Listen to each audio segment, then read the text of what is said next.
오늘 15가를 공부할 차례입니다. 우리 제목 한번 읽어보실까요? 생명의 속전. 외국에 여행 가게 되면 우리나라 대한민국의 여권이요 얼마나 여러분 가치 있는지 모릅니다. 그 여권 하나 있으면 내가 대한민국 국민으로서 이 신분을 나타내고 소속을 나타내고 그것 가지고 출입도 다 하고요, 물건도 사고요, 그리고 나의 신분됨을 표시하기도 하고요. 얼마나 여러분 그 가치 있는지 몰라요. 요즘 우리나라에 지금 좀 문제가 뭔가 하면 여러분 이런 내가 대한민국의 국민으로서 소속된 여권을 받기 위해서는 꼭 여러분 해야 될 의무가 여러분 뭘까요? 의무는 반드시 대한민국 국민으로서 세금을 내고 여러분 해야 되지 않습니까? 그런데 지금 이제 그렇지 못한 경우가 있는 거죠.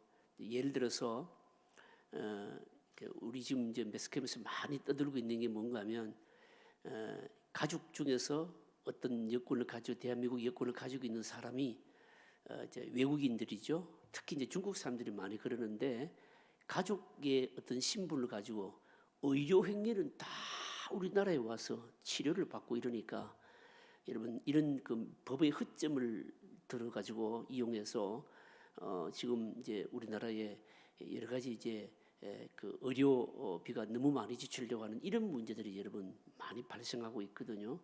제가 지금 말씀드리려고 하는 것은 뭔가 하면 내가 어떤 소속된 신분으로서 여러분 권리를 누리려면 반드시 뭘 해야 될까요? 의무를 여러분 잘 감당해야 된다는 거죠. 오늘 여기 이 생명의 속전이라고 하는 것은 100% 이거하고 일치하지는 않지만 이와 유사한 성격이 있는 겁니다. 그러니까 하나님께서 이스라엘 백성들을 애굽에서 불러내셨습니다. 이스라엘 백성들이 애굽에서 나올 때는 어땠습니까? 그야말로 하나님의 은혜로 나온 것이죠. 하나님께서 열 재앙을 통해서 하나님의 능력으로 그들을 불러내셨는데, 그런데 은혜로 불러내셨지만 광야를 여정하면서 이스라엘 백성들에게 원하시고 요구하시는 것이 있었거든요. 그게 뭔가 하면 다름 아닌 하나님의 백성으로서의 바로 이 훈련하는 그런 모습인 겁니다. 여러분 우리가 민수기를 주일 아침의 시간에 다 설교를 다 들었잖아요, 그죠? 민수기라고 하는 성경의 여러분 성경 제목이 뭡니까?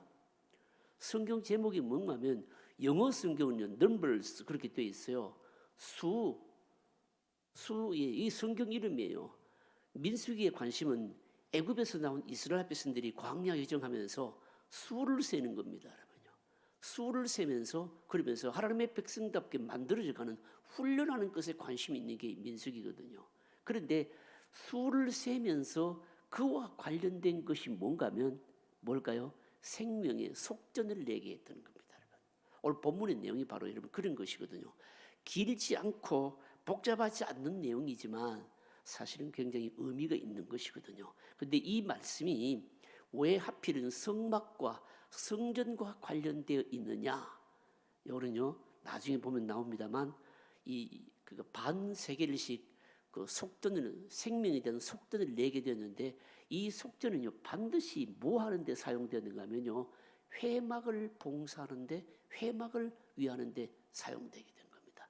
이 일종의 뭘까요? 성전세와 비슷하다 생각하시면 됩니다, 여러분요. 여러분 유대인들이 뭡니까? 성전세를 낸 것이 바로 여기에서 바로 유리하게 된 것이거든요. 그런데 신약 성경에 보시면 유대인들은 이 성전세 내는 것에 대해서 참된 의미를 여러분 찾지를 못하고 있었죠, 여러분요. 바로 그런 내용입니다. 한번 보겠습니다. 자, 생명의 속전 본문 2를 위한 도움을 읽어보실까요? 같이 읽습니다. 지금까지 이스라엘 백성들은 집단적인 존재였습니다. 그리 저들은 430년 동안 애굽의 노예로 있었습니다. 노예는 개인적이고 인격적인 관계라는 것이 존재하지 않습니다. 이런 자들의 문제는 책임질 줄을 모른다는 것입니다. 항상 다른 사람의 눈치만 보면서 남들이 하자는 대로 합니다. 이스라엘 백성들은 유월절 어린 양의 피로 죽음의 재앙으로부터 구출되어 출애굽했습니다. 하나님께서 이스라엘 백성들에게 그냥 편안한 삶을 주시기 위해 애굽에서 끌어내신 것이 아닙니다. 이스라엘 백성 한 사람 한 사람을 하나님 앞에서 책임질 줄 아는 인격적인 존재로 만들기 위해서 불러내셨습니다. 그래서 노예 이스라엘을 군사 이스라엘로 바꿀 필요가 있었습니다. 왜냐하면 노예는 시키는 일은 할 수 있지만 전쟁을 치르는 일은 할 수 없기 때문입니다. 전쟁은 자기 목숨을 걸고 싸우는 것이기 때문에 목숨이 아깝거나 싸울 이유가 없으면 절대로 싸우지 않고 도망칩니다. 단순히 사람이 많다고 해서 전쟁이 이기는 것이 아닙니다. 싸우는 이유가 분명해야 하고 군인 한 사람 한 사람이 자기 목숨을 걸고 자기 영역을 책임질 때 싸움에서 이길 수 있습니다. 지금 이스라엘 자손들은 애굽에서 탈출하여 가나안 땅으로 가고 있습니다. 그러나 가나안 땅은 그저 주어진 땅이 아닙니다. 그들이 싸워서 빼앗아야 할 땅입니다. 그러기 위해서 이스라엘 자손 한 사람 한 사람이 하나님 앞에서 책임을 지는 군사로 만들어져야 합니다. 그 과정이 바로 광야 생활입니다. 민수기는 노예 이스라엘이 하나님의 군사 이스라엘로 만들어지는 과정을 기록하고 있습니다. 하나님께서 이스라엘 자손 책임지는 인격체가 되도록 하기 위하여 그들이 수를 헤아리게 하셨고, 헤아려진 사람들은 모두 다 자기 목숨값으로 반세겔의 성전세를 내도록 했습니다. 본문의 내용이 동일합니다. 이해하시겠죠? 자, 1번 문제 한번 읽어보겠습니다. 1번 같이 읽겠습니다. 이스라엘 백성들의 수를 헤아리는 것은 예산 일이 아니었습니다. 왜냐하면 한두 명이 아니었기 때문이 아니라 수십만 명의 수를 헤아려야 했기 때문입니다. 어떻게 그들의 수를 헤아릴 수 있었을까요? 자, 여러분 13절 읽어보실까요? 13절 같이 읽겠습니다. 무릇 계수 중에 드는 자마다 성수의 세겔로 반 세겔을 낼지니.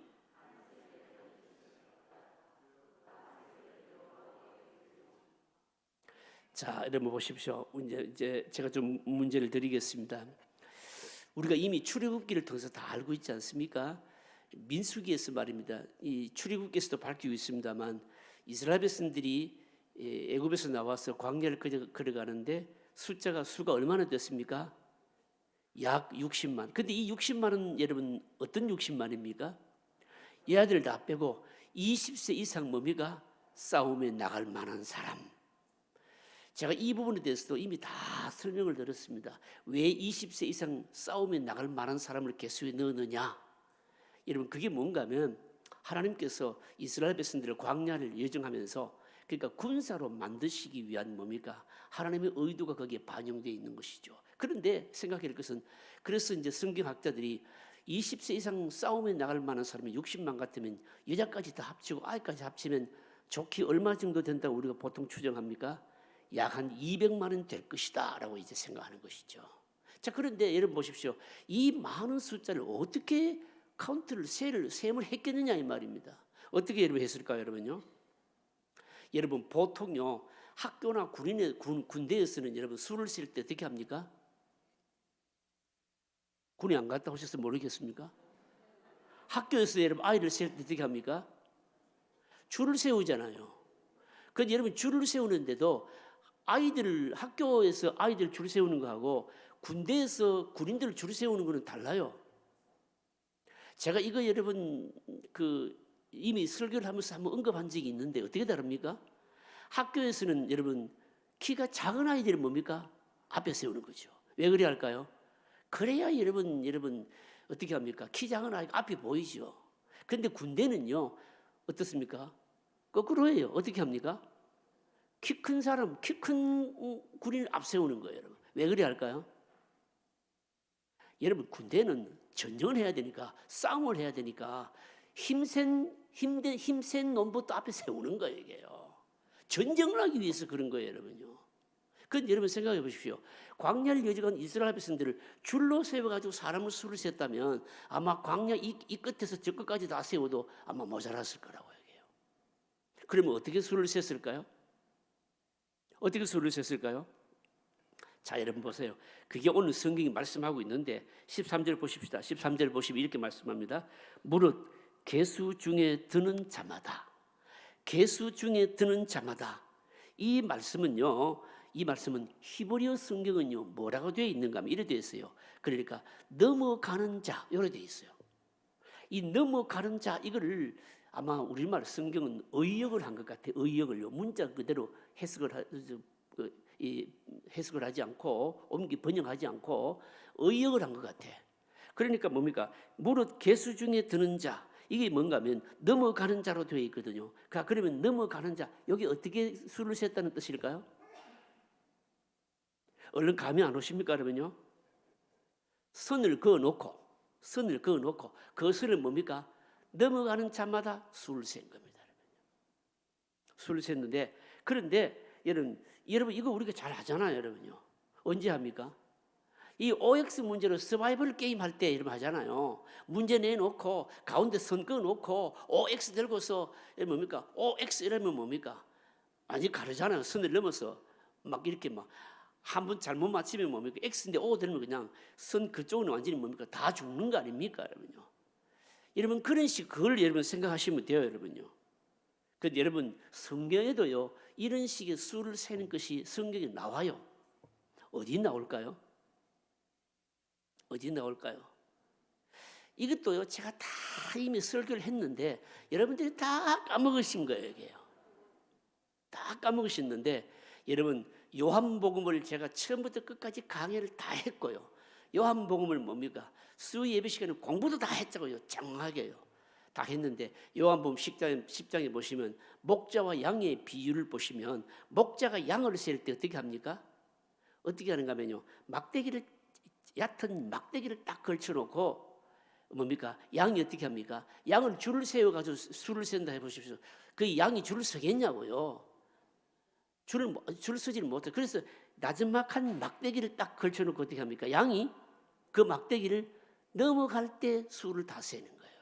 근데 이 목자는요, 그냥 수만 세는 것이 아니고 앉아서 뭐 할까요? 이 양이 오늘 배부르게 풀을 뜯었는지 뜯지 못했는지 배도 보고 수도 세고 딱 한 거예요.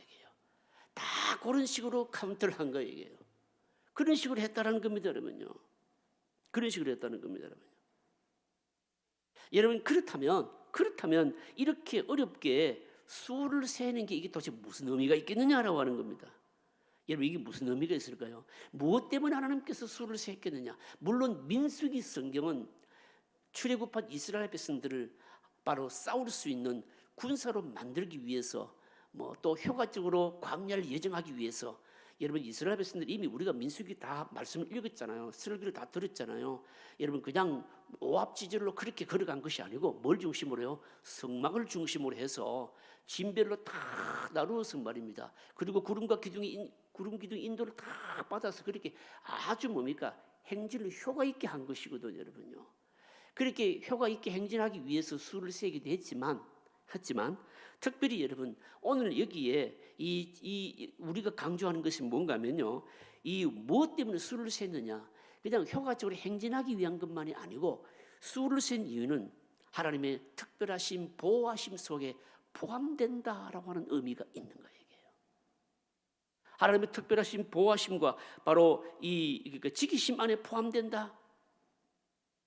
이스라엘 백성들을 한 사람 한 명씩 그러니까 하나님이 정해놓은 그 선을 넘게 될 때 하나님의 백성으로서 뭡니까? 바로 셈하게 된다. 바로 그런 의미가 여러분 있는 겁니다, 여러분요. 어떤 어려움과 위기에 봉착한다 할지라도 하나님께서 그들을 지켜주실 것이다. 그런 의미가 포함되어 있고요. 그래서 이제는요, 이 수를 셈으로 말미암아 이스라엘 백성들이 애굽에서 나올 때는 집단이었습니다. 집단으로서 의미가 있었지만 이제는 집단의 의미가 아니고 뭘까요? 한 사람 한 개인으로서 존재하게 되었다. 이거는 뭐와 관련이 있는가 하면요, 칭의와 관련이 있는 겁니다. 칭의가 뭡니까? 믿음으로 말미암아 뭐예요? 의롭다함을 받는 것이거든요. 그러니까 하나님께서 한 사람을 구원받은 백성으로 뭡니까? 사실 인을 쳐주는 것과 같은 의미가 있는 거예요.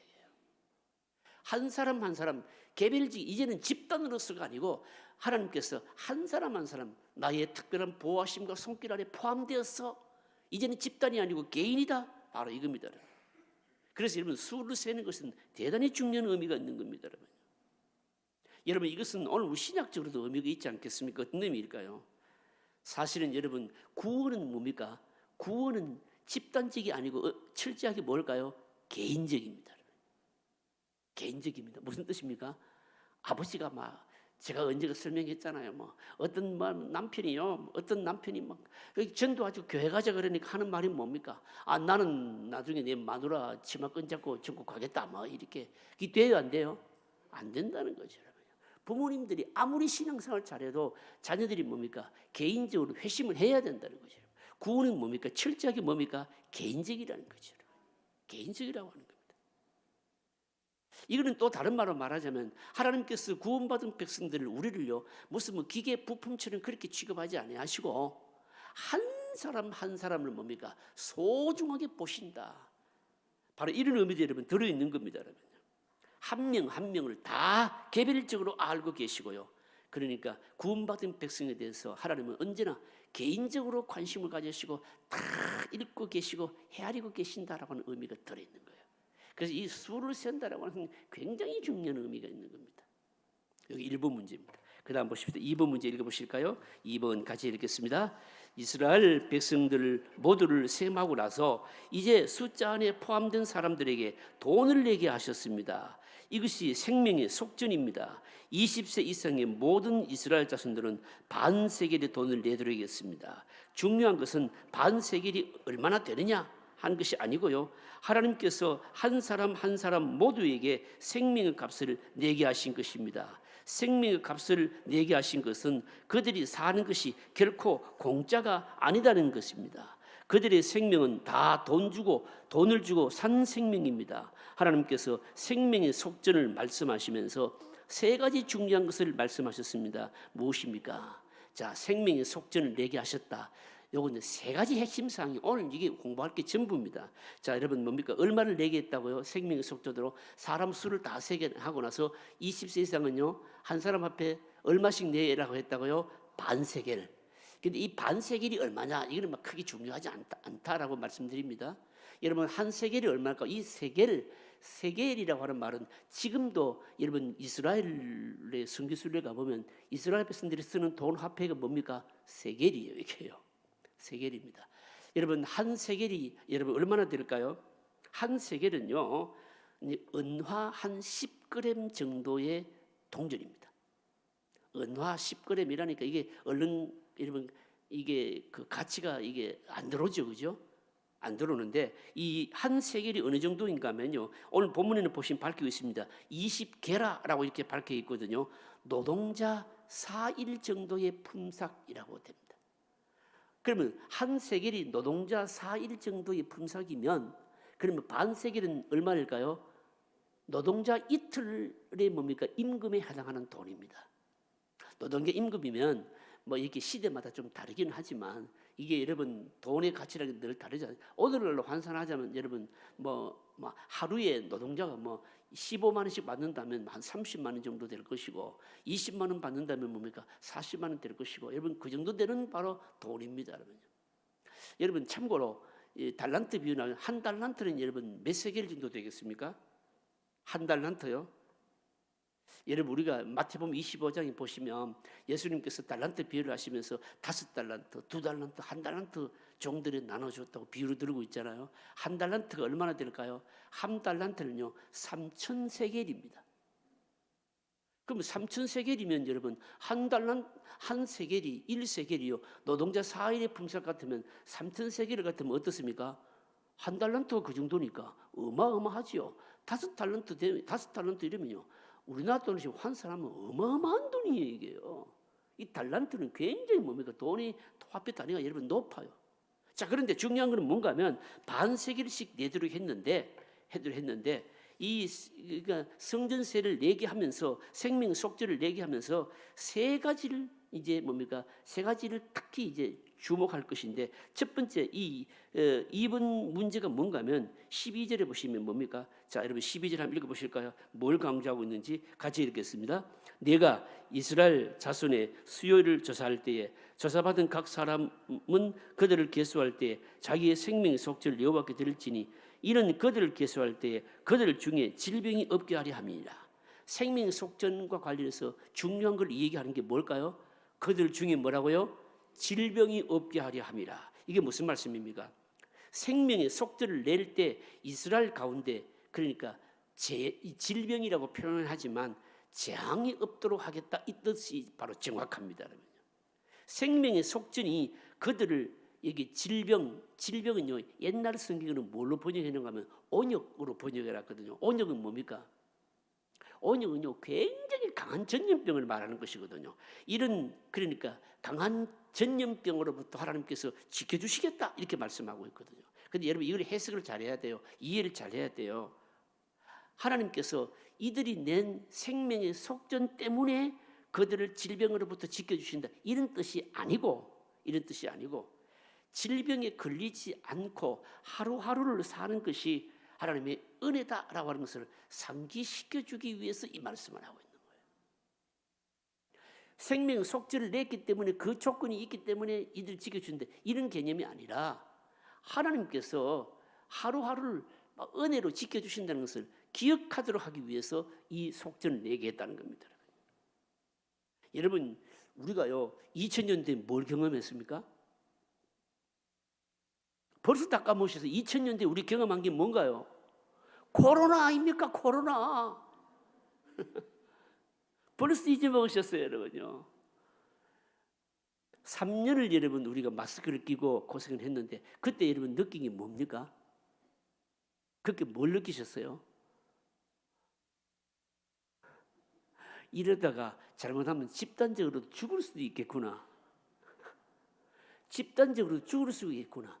저는 그때요, 목사로서 뭘 느끼는가 하면, 이렇게 예배를, 그러니까 저는 평소에 뭘 생각했는가 하면, 전쟁이 일어나게 되면 예배를 드리지도 못할 수도 있겠구나 하는 것을 저는 생각을 했어요. 그런데 이 전염병이 딱 도니까 전쟁이 일어나지 않고서도 이렇게 예배를 드리지 못하는 상황도 있구나. 여러분, 일생에 한 번 경험할까 말까 하는 상황 아닙니까? 그러면요.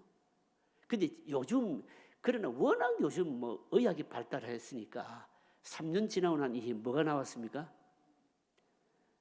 여러분, 그 예방 뭡니까? 주사가 나왔잖아요, 여러분. 근데 여러분, 옛날에 생각해 보시고 구약시대를 생각해 보시고, 구약시대는요 실제로 온역이, 이 강한 전염병이 일어나면요 민족 자체가 없어지기도 했거든요. 그런데 이 성경이 우리가 말씀하는 것이 뭔가 하면, 생명의 속죄를 낸 뭡니까? 하나님의 백성들은 뭡니까? 하나님께서 그 민족 자체가 완전히 없어지고 이런 일은 뭡니까? 있다 없다? 없다는 것이요. 역사상 없었어요, 여러분요.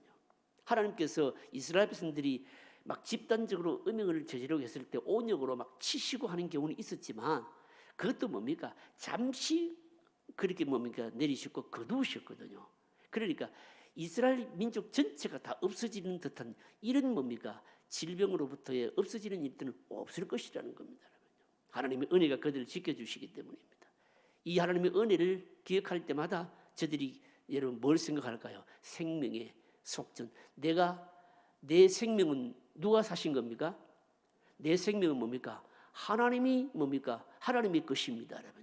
하나님이 구출해 주신 것이에요, 여러분요. 그래서 내 생명에 대한 뭡니까? 값을 뭡니까? 내었다는 거예요. 그러니까 뭡니까? 실제로 뭡니까? 우리 생명을 누가 사신 거예요? 하나님이 사신 거예요, 여러분요.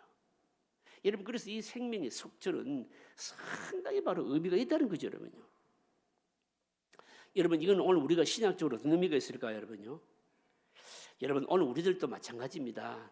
여러분, 전염병만이 아니고 우리가 세상에 이런저런 여러분 온갖 여러분 많은 위험이나 어려움들이 있잖아요. 그런데 하나님의 백성들은 그런 것들로부터 너무 여러분 공포를 느끼지 말아야 됩니다. 왜 그럴까요? 왜 공포를 느끼지 말아야 될까요? 아무리 어려운 상황이 닥치고 이해하지 못하는 일이 있다 할지라도 우리의 생명을 뭡니까? 누가요? 하나님께서 지키시거든요, 여러분요. 약속하신 것이 뭡니까? 감당할 수 없는 시험은 결코 주시지 않는다고 하셨기 때문에 여러분, 우리가 너무 말입니다. 목숨 때문에 막 안달을 하고 그렇게 할 필요는 없다는 거예요. 너무 두려워하고 공포에 떨 필요는 없다는 거죠. 우리의 생명이 누구 것이라고요? 하나님. 여러분 보십시오. 구약 시대는요, 여러분 우리의 하나님께서 내 생명을 사셨다라고 여러분 반세기를 성전세를 냈지만, 사실 오늘 우리 신약의 백성들은요, 여러분 하나님께서 거꾸로 어마어마한 뭡니까? 값을 치르고 우리를 사셨거든요. 여러분. 하나님께서 어떤 값을 치르셨어요? 여러분 하나밖에 없는 뭡니까? 아들의 목숨을 내어놓으시고 우리를 사셨어요. 이게요. 여러분 그래서 저와 여러분들이 아무런 여러분 무가치한 존재들이 아니에요. 여러분요. 구원받은 하나님의 백성들은요 그냥 백성이 아니에요. 이게요. 하나님의 소유된 자들이에요. 이게요. 여러분 그래서 너무 세상 것으로 세상 일로 인해서 공포에 떨거나 염려하지 말아야 된다는 거죠. 여러분. 그 다음 문제 보십시다. 그 다음 문제, 자 3번 문제 같이 읽으실까요? 같이 읽습니다. 20세 이상의 모든 사람이 생명의 속죄를 내되 빈부의 차이가 없다. 무엇을 의미하는가? 자 여기 이제 생명의 속죄를 이제 바로 내는데 두 번째 중요한 이유예요. 이게 14절 15절 같이 읽어보실까요? 자 같이 읽습니다. 계수 중에 드는 모든 자 곧 20살 이상 된 자가 여호와께 드리되 너희의 생명을 대속하기 위하여 여호와께 드릴 때에 부자라고 반세겔에서 더 내지 말고 가난한 자라고 덜 내지 말지며. 이게 무슨 말씀입니까? 20세 이상 모든 사람들이 생명의 속죄를 낼 때에 빈부의 차이가 있다 없다? 없다라고 하는 겁니다. 없다라고 하는 겁니다. 여러분 이게 무슨 의미일까요? 어떤 의미일까요? 어렵지 않습니다. 어떤 의미일까요? 생명은 뭡니까? 똑같다는 거죠. 생명은 똑같다. 바로 그런 뜻입니다. 여러분 부자의 생명이라고 더 비싼 것도 아니고요. 가난한 자의 생명이라고 더 값이 없는 것도 여러분 아니에요. 여러분 모두가 다 똑같이 뭡니까? 얼마를 냅니까? 반세겔. 생명은 다 똑같다는 겁니다. 그런데 이것과 관련해서 조금 우리가 비교할 게 있어요. 뭐와 비교할 수 있는가 하면 여러분 성전에 우리가 제물을 드릴 때는 여러분 차이가 있었어요? 없었어요? 성전에 여러분 제물을 바칠 때는요 가난한 자와 여러분 부자의 차이가 있었어요. 계속해서 우리가 공부하잖아요. 하나님께서 우리가 제물을 드릴 때 하나님께서 제일 귀중하게 여기시는 제물이 뭡니까? 지난주에도 했는데 벌써 까먹으셨어요. 수송아지였잖아요. 수송아지, 속죄 제사를 드리는 가장 기본적인 제사로 하나님께서 제일 귀중하게 보시는 것이 1년 된 뭡니까? 송아지예요. 이게요. 그런데 여러분 가난한 사람은 여러분 송아지를 제물로 드릴 수 없는 사람은 송아지 제물로 못 드리죠. 너무너무 가난한 사람은 뭘로도 바치겠습니까? 심지어는요 비둘기도 바치게 했거든요. 제물은 여러분 차이가 있었어요. 여러분요. 여러분 이게 무슨 말씀입니까? 그러면 뭐 송아지도 드리게 하고 그 가난해서 송아지는 못 드는 사람은 심지어는 비둘기도 드려야 되는데 그러면 강조점은 여러분 어디 있을까요? 여러분요. 부자에게 강조점이 있을까요? 가난한 자에게 강조점이 있을까요? 누구에게 여러분 강조점이 있을까요? 여러분요. 가난한 자에게 강조점을 둔 거예요. 여러분 이게 무슨 말씀인가 하면 송아지 제사를 드렸다고 해서 죄가 더 잘 씻기고 비둘기 값싼 제물로 제사를 드렸다고 해서 죄가 덜 씻기고 그럴까요? 안 그럴까요? 전혀 그렇지를 않다는 거죠. 여러분요. 모두가 다 송아지로 제물로 드려야 마땅하지만 그러나 가난한 자를 위해서 하나님께서 비둘기 제물의 제사도 뭡니까? 인정하신다라고 하는 것이었어요. 그러나 제사의 효과는 어때요? 똑같다는 거죠. 여러분요. 그런데 속전에는 어떻습니까? 빈부의 차이가 없도록 하셨다는 거 아닙니까? 다 똑같습니다. 왜 그럴까요? 여러분 하나님 앞에서 부자라고 해서 더 귀한 것도 아니고요. 가난한 자라고 해서 덜 귀한 것도 아니라는 겁니다. 생명은 뭡니까? 다 뭐예요? 똑같다는 거예요. 이 생명은 다 똑같다. 이걸 요즘 이제 기독교 밖에서 이 인본주의에서는 이걸 뭐라고 얘기합니까? 이걸 뭐라고 말합니까? 인권이라 이렇게 얘기하잖아요. 여러분. 인권이라 그렇게 얘기하잖아요. 여러분 생각해 보십시오. 만약에요 가난한 자에게 여러분 막 적게 내려 했다. 이 생명의 속죄는요 부자보다도 가난한 자에게 생명의 속죄를 적게 내려 했다. 그러면 여러분 그 다음에 무슨 말을 할까요? 어떤 말을 할까요? 여러분 생각해 보세요. 어떤 사람은 한 세겔 내고 어떤 사람은 반 세겔 내라 그러면 나는 반 세겔짜리 인간이야 이러지 않겠어요. 이게요. 생명의 속죄는 생명의 값을 그렇게 계산하지 않겠냐 이 말입니다. 근데 여러분 이렇게 돈으로 환산하는 가치의식이요. 오늘 이 천박한 자본주의 논리에 우리가 다 물들어가지고 오늘 여러분 세상은 다 그래요. 여러분. 세상은 사람은 여러분 뭘로 따집니까? 여러분요. 요즘 보십시오. 얘기 듣잖아요. 여러분. 제가 늘 하는 얘기입니다만 청년들이요. 뭐 연애를 하는데 막 만나자 말자 너 연봉 얼마냐 이러잖아 한다 그러잖아요. 여러분. 요즘은요, 사람의 가치를요, 이런 뭘로 따집니까? 월급으로 따지고요, 연봉으로 따지고요. 이게 여러분 세상입니다. 월드컵 경기 같은 거 한번 하는 거 한번 보십시오, 여러분요. 여러분 저는요, 전번에 우리나라에서 월드컵 경기 할 때 참 좀 슬프더라고요. 뭐가 슬펐는가 하면 우리나라 선수들을요, 월드컵 국가대표 선수들을 전부 다 합친 연봉하고 프랑스의 지단이라고 하는 선수 있잖아요. 그 한 사람 연봉에도 못 미치는 거야. 우리나라 선수들은 몽땅 연봉 다 합쳐도 세계적으로 유명한 선수 한 사람 1년 연봉에도 못 미쳐. 그거 딱 들었고 나니까 막 너무 슬픈 거 있죠. 막 사람이 그냥 사람으로 안 보이고 뭘로 보이는 거예요, 완전히 돈으로 보이는 거 이게요. 이게 여러분 뭡니까? 세상입니다. 그런데 우리가 하나님 앞에서는 어떻습니까? 하나님 앞에서 최소한 생명은 어떻습니까? 다 똑같다. 여러분 그래서 우리는 이런 세상 사고방식에 물들지를 말아야 됩니다. 여러분. 특히 하나님의 백성들은 조심해야 됩니다. 뭘 조심해야 됩니까? 사람 껍데기 보고 그 사람의 가진 외적인 조건 보고 가치를 따지는 이런 세상의 논리들이 여러분 우리가 물들면 안 된다는 거예요. 여러분. 뭐가 귀합니까? 한 사람의 뭐가 귀합니까? 영혼이 생명이 그 자체가 뭡니까? 귀한 거죠. 여러분. 특별히 이걸 여러분 우리가 살려야 될 곳이 어디일까요? 교회입니다. 여러분. 교회입니다. 교회는 한 영혼 한 사람 자체가 뭡니까?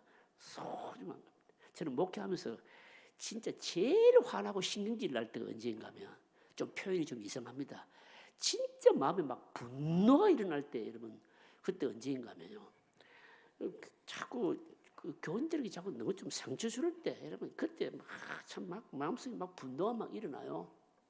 좀 뭐 교인들 한 사람, 성도들 한 사람을 좀 귀하게 여기고 소중하게 여겨야 되는데 우리 그게 부족하다는 거 아닙니까? 예배하러 나온 구원받은 하나님의 백성 한 사람 한 사람이 한 영혼이요, 한 생명이 소중한 거예요, 여러분요. 그런데 여러분 우리는요, 이런 그리지를 못하다는 것이죠, 여러분요. 이것저것 가지고 사람 말로 무시하는 경우도 있고요, 얕잡아 보는 경우도 있고요. 여러분, 그는요. 진짜 잘못하면 주님 앞에 큰 심판받는 일입니다. 그런 일은 여러분 없어야 됩니다.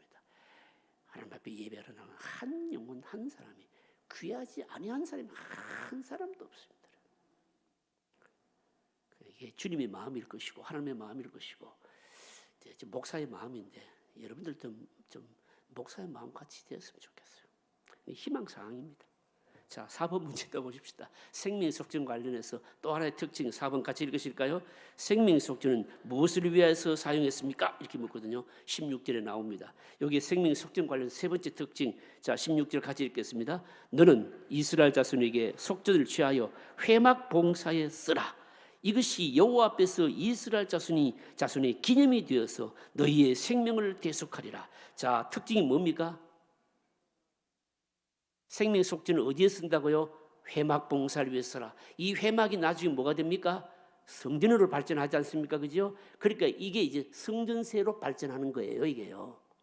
성전세로 그래서 유대인들은 뭡니까? 예수님 당시만 하더라도 유대인들은 성전세를 바로 이 전례를 따라서 성전세를 바로 낸 거예요. 여러분 그래서 요한복음이나 이런 데 보시면 어떻습니까? 여러분 유대인들이요. 유월절을 지키기 위해서 먼 곳에서 왔을 때 여러분 뭐 했습니까? 일단 제물을 바쳐야 되니까 먼 곳에서 제물을 끌고 올 수 없으니까 성전 앞에 가서 뭐 했습니까? 제물을 돈 주고 샀죠.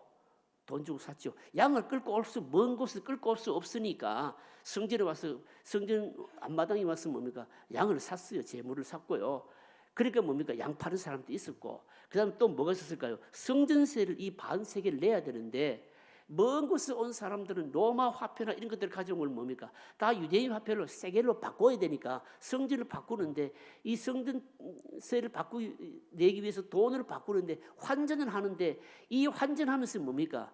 이 그 유대의 이 그 성전에 뭡니까? 이 그 소위 말해서 뭐 대제사장이나 뭐 이런 사람들이 말입니다. 전부 뭡니까? 부당한 이익을 취했다는 거 아닙니까? 그래서 주님께서 뭘 하셨습니까? 성전을 purify, 정화한 거예요. 둘러엎으시고 내어 쫓으시고, 성전은 뭡니까? 만민이 기도하는 집이라 라고 하면서 성전의 모습을 회복시킨 거 아니에요. 다 여기서 나온 겁니다, 여러분. 자, 여러분 보십시오. 이 반세계를 뭘로 쓰게 하셨다고요? 성전을 운영하는데, 그러니까 회막을 운영하는데 사용하도록 했다. 회막 봉사에 사용하도록 했다. 다른 말로 말하자면 회막은 성전으로 발전하니까 나중에 성전 운영비로 쓰도록 했다. 여러분, 생명의 속전을 성전을 운영하는데 지키는데 사용하도록 했다. 이게 무슨 의미가 있을까요? 무슨 의미인가 하면요, 성전이 그러니까 그들의 생명을 모아놓은 곳이다. 이거 같은 의미예요. 자기들이 낸 뭡니까? 생명을 위한 생명의 속전을 가지고 그 돈으로 성전 운영비를 썼다는 것은 성전이 뭡니까? 생명을 모아놓은 것이다. 이거 같은 의미라는 거죠, 여러분요. 이거는 또 어떤 의미가 있는가 하면요, 하나님께서 성전이요, 이스라엘 백성들의 그 관심에서 어떤 뭡니까? 가장 우선적인 관심사가 되어야지 주변적인 관심거리로 밀려나서는 안 된다. 이런 의미도 포함되어 있는 거예요. 왜 그럴까요? 여러분 생각해 보세요. 사람은요, 자기가 여러분 돈을 들인 곳에 뭐가 있습니까? 마음이 있고. 그건 잘 아시네.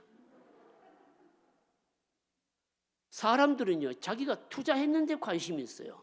여러분, 제가요, 우리 교역자들하고 교역자 수련을 간다고 그 제주도 비행기를 타고 갔는데, 비행기에서 내리는데 아니 앞에 이 젊은 사람이 빨리 가지를 않는 거라.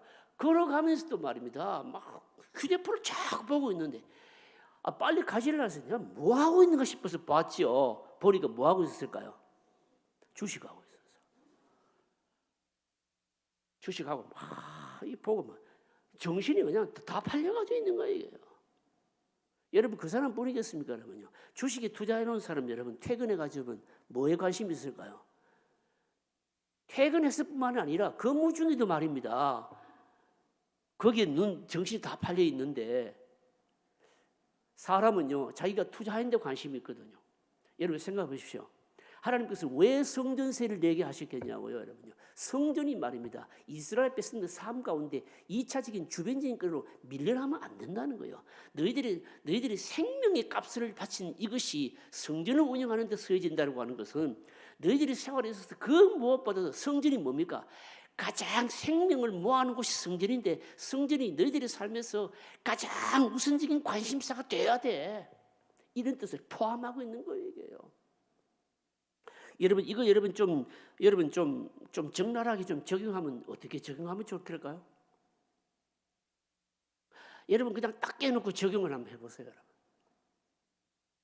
여러분. 적용 잘 안 되겠습니까? 예? 적용을 제가 한번 해볼까요? 여러분 보십시오. 믿음 생활하면서 하나님 앞에 마땅히 드릴 것을 뭡니까? 드리는 믿음하고 그렇지 못한 믿음하고 여러분 어느 정도의 차이가 있을까요? 여러분, 하나님 앞에 온당하게 드릴 것, 물질도 드리고 기도 생활도 드리고 드린 사람은 뭡니까? 교회에 대한 관심이 어떨까요? 여러분, 그렇지 않는 사람하고는 비교가 안 되는 겁니다, 여러분요. 책임의식이 있겠습니까? 교회를 통한 무슨 열망이 있겠습니까? 예를 들어서 헌금을 안 드리는 사람이, 여러분 그 사람의 믿음이 정말 살아있는 믿음이 되겠냐고요? 교회에 관심이 있겠냐고요, 여러분요? 관심 없어요, 여러분요. 관심 없다고요, 여러분. 여러분, 그걸 말하는 겁니다. 왜 하나님께서 하나님은 무슨 돈이 없어서 이 생명의 속전을 내게 하셨겠냐고요, 여러분요. 이 반세계를 얼마 되지 않는 것 말입니다. 하나님께서 수를 다 세워나셔서 너희들이 정말 내가 소유한 바가 되어서 내 소유야 라고 하는 그 값으로 반세계를 내게 하시고, 그 반세계를 뭡니까? 회막 봉사를 위해서 성전을 운영하는 데 쓰도록 하셨다라고 하는 것은, 너희들이 생명이 다 모아놓은 이곳이 성전인데 이 성전이 너희들이 삶의 주변적인 것이 되면 안 돼. 성전에서 이 모든 것이 삶의 가장 우선적인 것이 돼야 돼. 이 뜻이거든요, 여러분요. 여러분 마찬가지 아니겠습니까? 우리의 가장 중심이 여러분 뭐가 되어야 될까요? 예배가 되어야 되지 않겠습니까? 교회 생활이 뭡니까? 우선직이 되어야 되는 것이죠, 여러분요. 뭐 저는 그냥 보려고 해서 보는 게 아니고 가끔 뭐 이렇게 해서 뭐 좀 피곤하면 말입니다. 이제 카톡에 들어가서 우리 성도님들 뭐 카톡이 친구 몇이 있잖아요. 쭉 보시면 이제 사진도 프로필 사진도 올라와 있고 뭡니까? 또 이래 한번 누르면 막 음악도 막 나오고 막 이래요. 나오는 거 보면 참 뭐 여러 종류입니다, 여러분요. 여러 종류인데 뭐 그걸 가지고 뭐 이렇게 뭐 판단하는 건 아니고요. 제가 이제 느끼는 거는 뭔가면 어떤 분은 뭡니까? 교회에서 예배드리면서 성도들과 구역 예배드리면서 또 우리 교회 성도들과 함께 야외 가서 찍은 사진 올려놓고 그 프로필 사진을 올려놓은 분들 또 말은 그 사진이 좀 더 하면 또 좀 더 크게 보려고 한번 탁 눌러가지고 보면 막 또 뭐 찬양도 막 확 나오는 사람이 있고요. 어떤 사람은 딱 뭡니까? 딱 막 음악이 날아가는 음악이 막 나오는 사람도 있고요. 날아가면 음악이 뭔지 아시겠죠? 뭐. 하여튼 뭐 그래요. 그런 걸 보면서 뭘 생각하는가 하면 이분이 참 관심사가 참 뭐구나. 믿음 생활에 있어서 어느 정도 이 믿음 생활이 교회 생활이 이분의 삶에 어느 정도인가 이런 것들 보이죠, 여러분요. 여러분 보이죠, 여러분요. 오늘 전에 그렇다고 가서 막 바꾸고 그렇게 하지 마세요. 안 바꿔도 됩니다. 제가 뭐 그렇다고 해서 그거 가지고 뭐 하는 건 아니고 제가 여러분들이 말씀드리고 싶은 것은 뭔가 하면 여러분 뭘까요? 여러분 진짜 우리가 믿음 생활을 바로 하는 사람이라면 교회 생활, 예배 생활 하나님이 뭡니까? 가장 뭘까요? 두 번째일까요? 첫 번째일까요?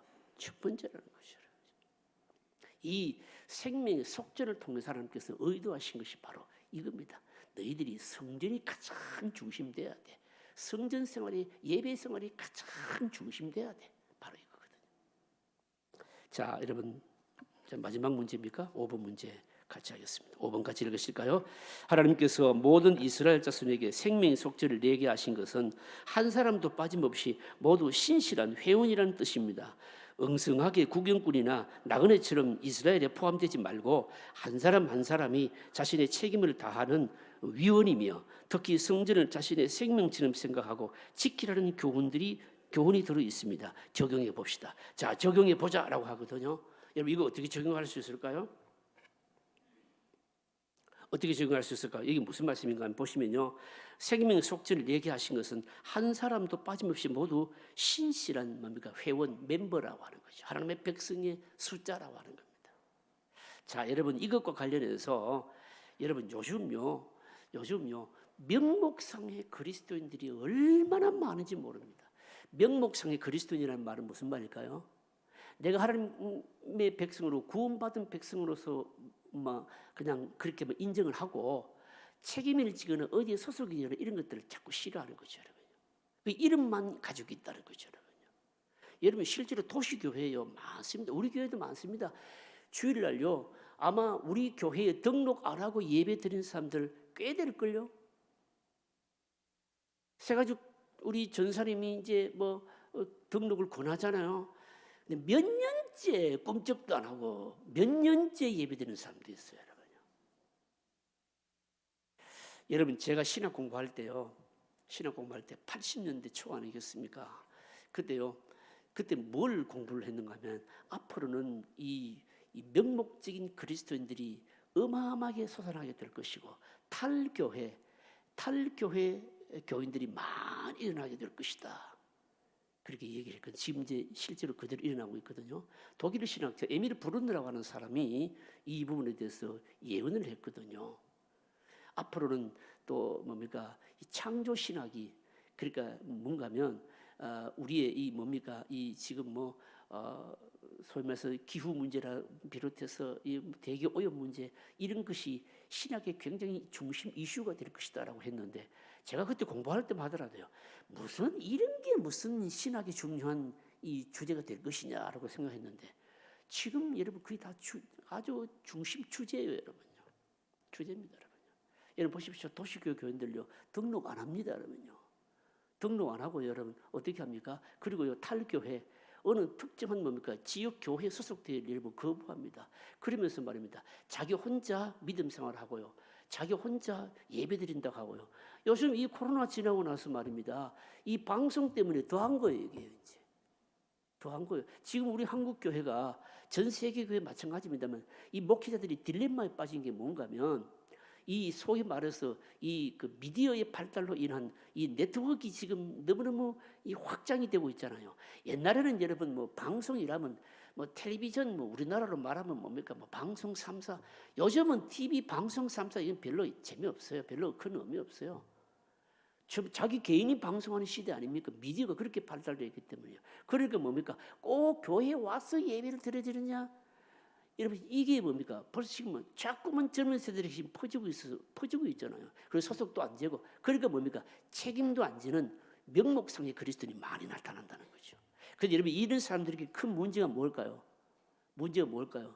일단 문제가 뭔가 하면 지역교회에 소속되지 않게 되면 우리 기독교에 정말 중요한 게 뭔가 하면요, 소위 말해서 바로 성례거든요. 성례, 세례, 그 성찬, 세례와 성찬, 이거는 뭡니까? 목사가 없는 곳에서 이루어질 수 없기 때문에 여러분 뭡니까? 여러분 이 성례, 세례라고 하는 것은요, 이건 눈으로 보는 설교거든요, 여러분요. 주님의 죽으심에 함께 살과 피를 먹고 마시는 것이기 때문에 굉장히 중요한 예식, 이 예식을 할 수 없잖아요. 또 두 번째 뭐가 안 될까요? 뭐가 안 되는가 하면 이 명목상의 그리스도인들은요, 성도들과의 뭡니까? 아름다운 뭐가 없습니까? 교제가 안 되는 겁니다. 여러분 이거는 성도들과의 교제가 왜 중요합니까? 성도들끼리 모이면 찌그락찌그락 싸우기도 하고 마음에 시험 들고 상처받기도 하지만, 그런 부작용도 있지만 성도들과의 교제가 왜 중요한가 하면 연약할 때, 시험 들었을 때, 고난당했을 때 뭡니까? 위로해주고 격려해주고 기도해주고, 이 성도의 교제가 너무너무 중요한데 이 명목상의 그리스도인들에게는 이게 있다 없다? 없다는 것이죠. 없다는 겁니다. 그런 의미에서 여러분 이 5번 문제는 어떻게 정리될 수 있는가 하면, 여러분 교회 안에 여러분 우리가 이미 구원받고 하나님 나라 백성을 천국 가는 것은 하나님의 뭡니까? 하나님의 이 명부에 다 올라가 있겠지만, 그때까지 뭡니까? 하나님 나라 갈 때까지, 천국 갈 때까지 지역 교회에 소속되어서 하나님의 백성으로서 훈련받고 성숙해 가는, 이것은 뭡니까? 반드시 필요하다는 거죠, 여러분. 여러분 그래서 오늘 아무도 안 계신 것 같은데 등록 안 하신 분 있으면 등록하세요. 등록 안 하시면 어떻게 되는가 하면 우리 교회도 그 성도에 대해서 말입니다. 그 성도가 우리 교회에 와서 예배드리고 말씀도 듣고 다 할 수는 있겠지만 그 성도의 영적인 부분에 대해서 교회가 책임질까요? 안 질까요? 책임을 안 집니다. 책임을 못 지는 거예요. 여러분 그래서 뭡니까? 신실한 회원이 멤버가 되는 게 대단히 중요한 거예요. 여러분. 교회 등록이라는 것은 무시하면 안 된다는 거죠. 여러분. 왜 그럴까요? 등록해야 뭡니까? 뭘 해줍니까? 잔소리를 해주잖아요. 여러분 등록 안 해보십시오. 뭐 결석해도 뭡니까? 안 챙깁니다. 여러분 뭐 우리 교역자들이요 결석했다고 전화하거나 여러분 귀찮아하지 마세요. 여러분요. 그게 뭘까요? 내가 제성제일교회 뭡니까? 회원된 증거예요. 이게요. 감사하게 여겨야 되고요. 구역장님들이요 막 이렇게 잔소리도 하고 막 그거 여러분 굉장히 감사하게 여겨야 돼요. 왜 그럴까요? 그 사람 자기를 위해서 여러분 영적으로 여러분 관심 가지는 것이거든요. 자, 읽어보십시다. 마지막 결론적인 정의 읽어보실까요? 같이 읽겠습니다. 오늘날 많은 교인이 자신이 어느 교회에 등록 교인이라는 것을 중요하게 생각합니다. 그것이 중요합니다. 자신이 어떤 신앙 공동체에 포함되어 있으며 또 거기에 출석하고 있다는 것을 늘 의식하는 것은 대단히 중요합니다. 왜냐하면 하나님께 온전히 매이는 일이기 때문입니다. 그러나 형식적인 예배만으로 만족하고 있다면 그것은 생명의 속죄를 낸 것이 아닙니다. 실제로 어느 교회에 신실한 회원이 될 때 그는 이 세상의 많은 죄의 유혹으로부터 보호됩니다. 가장 비참한 것이 이런 신실한 공동체에 포함되지 못하고 이 교회 저 교회로 가리면서 신앙생활을 하는 경우입니다. 가장 무서운 것은 전염병이 아닙니다. 정신적인 패배감이나 죄의 유혹이 훨씬 무섭습니다. 누군가가 지켜주지 않으면 넘어질 수밖에 없습니다. 그래서 오늘의 전염병은 정신적인 온역입니다. 정신적인 불안이나 유혹입니다. 우리는 홀로 영적인 경건을 지킬 수가 없습니다. 서로 잡아주어야 하고 자신의 행동을 책임질 수 있는 관계가 있어야 합니다. 나의 영적인 건강을 책임져 줄 수 있고 간섭할 수 있는 교회나 사람이 있는 것이 복입니다. 어떤 면에서 영적으로 잔소리하고 지켜주는 사람이 있다는 것이 행복입니다. 나를 얽어맬 수 있는 관계가 있다는 것은 축복입니다. 아울러서 내가 희생할 수 있고 헌신할 수 있는 공동체가 있다는 것이 너무 귀한 축복입니다. 생명의 속전을 내릴 수 있는 교회가 있다는 것이 복입니다. 여러분 기도하실까요?